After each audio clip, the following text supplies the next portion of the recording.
Assalamualaikum warahmatullahi wabarakatuh. Saya Rista Febianti, perwakilan dari kelompok 4, ingin menjelaskan mata kuliah kami yaitu statistika yang berjudul histogram, poligon, dan kurva Ogive. Nah, yang pertama, pengertian histogram itu apa sih? Histogram adalah grafik batang yang menunjukkan penyebaran data berdasarkan interval kelas dan frekuensi. Ciri-cirinya sumbu X, interval kelas, sumbu Y, frekuensi. Batang saling berdempetan, tidak ada jarak antara kelas. Nah, dan yang kedua yaitu langkah membuat histogram. 1. Tentukan interval kelas dan frekuensinya. Yang kedua, buat sumbu X untuk interval dan sumbu Y untuk frekuensi. Yang ketiga, gambarkan batang untuk tiap interval sesuai frekuensi. Yang keempat, pastikan batang saling menempel antara kelas.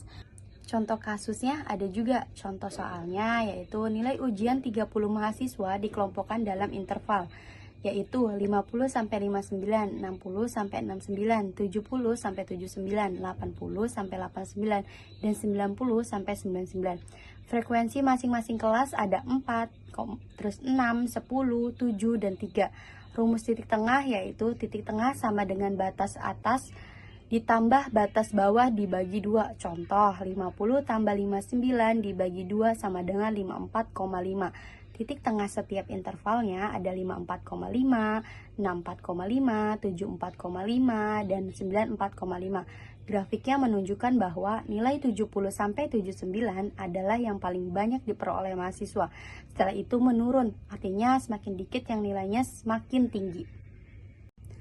Yang ketiga ada poligon frekuensi. Poligon frekuensi itu adalah grafik garis yang berhubungan titik tengah tiap batang histogram. Ciri-cirinya yaitu menggunakan titik tengah kelas. Yang kedua, garis dihubungkan antara titik hingga pembentukan pola. Yang keempat, langkah membuat poligon frekuensi. Itu pertama, menggunakan data dari tabel atau histogram. Yang kedua, tentukan titik tengah dari setiap interval kelas. Ketiga, buat sumbu X untuk titik tengah kelas dan sumbu Y untuk frekuensi. Yang keempat, plot titik-titik berdasarkan pasangan tengah dan frekuensi. Yang kelima, hubungkan semua titik dengan garis lurus. Yang keenam, tambahkan titik awal dan akhir dari frekuensi sama dengan 0 agar grafiknya tertutup. Yang keempat itu ada contoh kasus. Pertamanya itu contoh soalnya, terdapat 30 mahasiswa yang mengikuti ujian mata kuliah statistika dasar. Nilai mereka dikelompokkan ke dalam interval kelas sebagai berikut. Interval nilainya frekuensi jumlah mahasiswa, yaitu 50, 59 ke 4, 60, 69 ke 6, 70, 79, 10, 80, 89, 7, 90, 99, 3, totalnya ada 30. Pada histogram tersebut terlihat nilai 70 sampai 79 memiliki frekuensi tertinggi 10 mahasiswa. Artinya sebagian besar mahasiswa mendapat nilai di rentang itu. Nilai 90 sampai 99 memiliki frekuensi terendah 3 mahasiswa.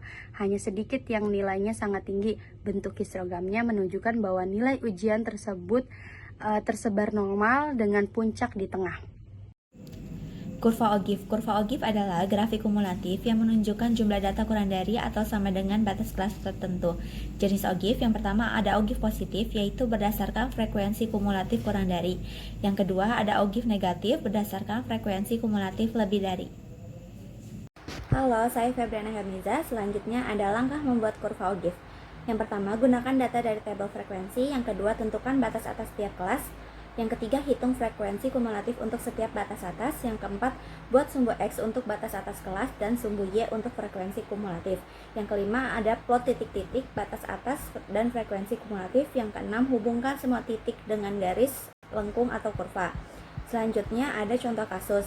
Di sini ada data nilai ujian 30 mahasiswa. Intervalnya 50 sampai 59, 60 sampai 69, 70 sampai 79, 80 sampai 89, dan 90 sampai 99. Frekuensi masing-masing kelasnya yaitu 4, 6, 10, 7, dan 3. Kurva Ogive menunjukkan jumlah mahasiswa dengan nilai lebih dari batas tertentu. Dari grafik di sini terlihat bahwa lebih dari 79 ada 20 mahasiswa, lebih dari 89 ada 27 mahasiswa. Artinya, sebagian besar mahasiswa memperoleh nilai di bawah 90. Perbedaan dan hubungan ketiganya. Histogram yaitu grafik batang untuk menunjukkan frekuensi tiap kelas. Poligon frekuensi yaitu grafik garis yang menghubungkan titik-titik tengah tiap kelas. Kurva O'Give yaitu grafik lengkung yang menunjukkan frekuensi kumulatif. Hubungannya, ketiganya saling berkaitan.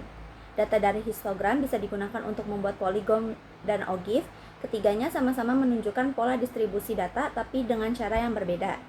Selanjutnya yaitu materi statistika ukuran tendensial sentral Mean.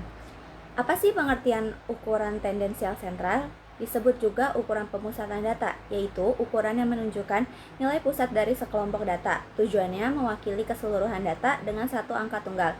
Jenis-jenis ukuran pemusatan, yang pertama ada mean, yaitu rata-rata hitung. Yang kedua ada median, nilai tengah. Yang ketiga ada modus, nilai yang sering muncul.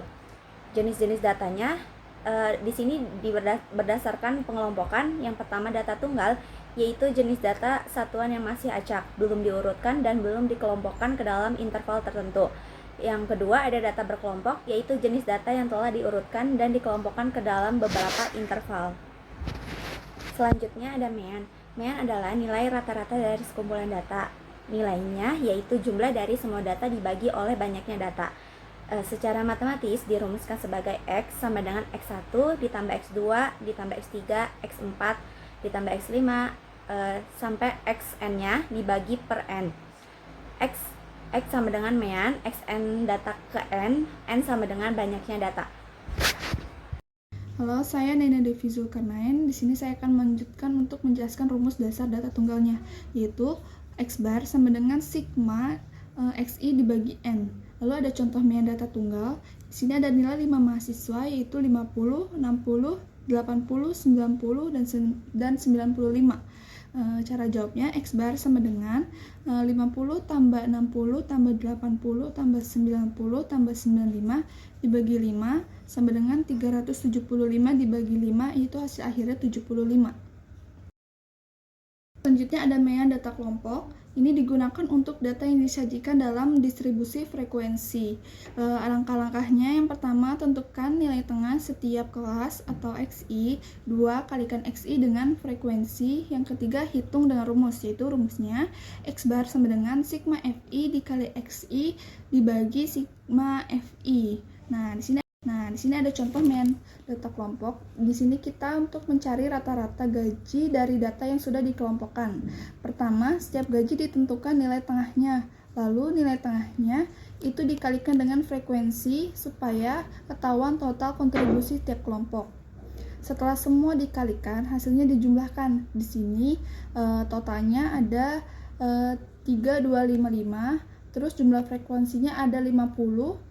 Terakhir tinggal pakai rumusnya, yaitu mean sama dengan 3255 dibagi 50 sama dengan 65,1. Jadi rata-rata gajinya adalah 65,1.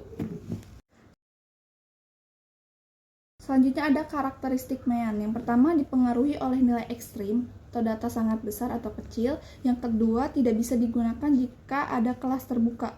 Ketiga merupakan ukuran pemutusan yang paling umum digunakan.